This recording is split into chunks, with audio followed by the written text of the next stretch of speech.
Licha ya kufanyika kwa mazungumzo baina ya Iran pamoja na Israel ambayo Marekani ilifanya kazi kubwa baada ya kutoa tangazo lake, nchi zote mbili zimeamua kusitisha mapigano. Sasa Iran inasema saa za kiyama kwa Israel zinakaribia. Saa ya siku ya mwisho na ya maangamizi kwa Israel inakaribia kutokana na kile ilichokifanya baada ya kumalizika kwa mazungumzo baina ya mataifa yote mawili.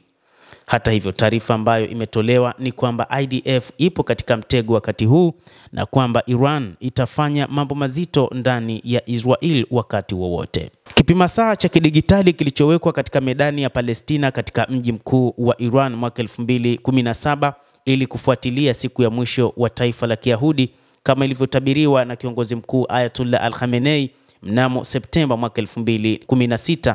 Khamenei aliwahi kunukuliwa akisema kwamba anatumai utawala wa Kizayuni unaangamia ndani ya miaka 25. Saa hiyo iliwekwa karibu na maelezo mafupi muda uliosalia hadi kuangamizwa kwa Israel. Kutokana na taarifa iliyotolewa na waziri wa ulinzi Israel Katz, anasema kwa mujibu wa mimi mwenyewe pamoja na waziri mkuu Benjamin Netanyahu, IDF kwa sasa inapiga shabaha za nguvu zisizo na kifani na mashirika ya ukandamizaji ya kiserikali katika moyo wa Tehran, ikiwa ni pamoja na makao makuu ya Basij pamoja na gereza la Evin la wafungwa wa kisiasa wa upinzani wa utawala. IRGC ilisema na imezungumzia namna ambavyo itafanya uharibifu dhidi ya Israel.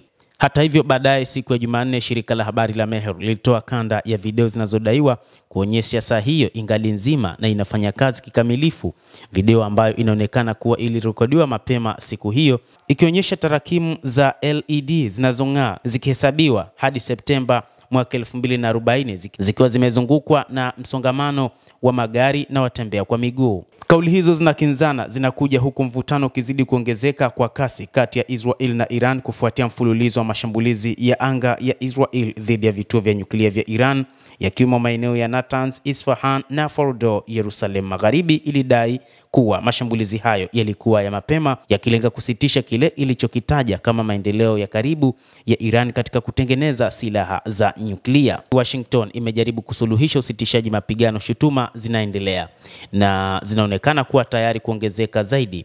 Mgogoro huo umechochea wasiwasi wa kimataifa kuhusu uwezekano wa mzozo mpana wa kikanda na athari zake kwa usalama wa kimataifa na masoko ya nishati.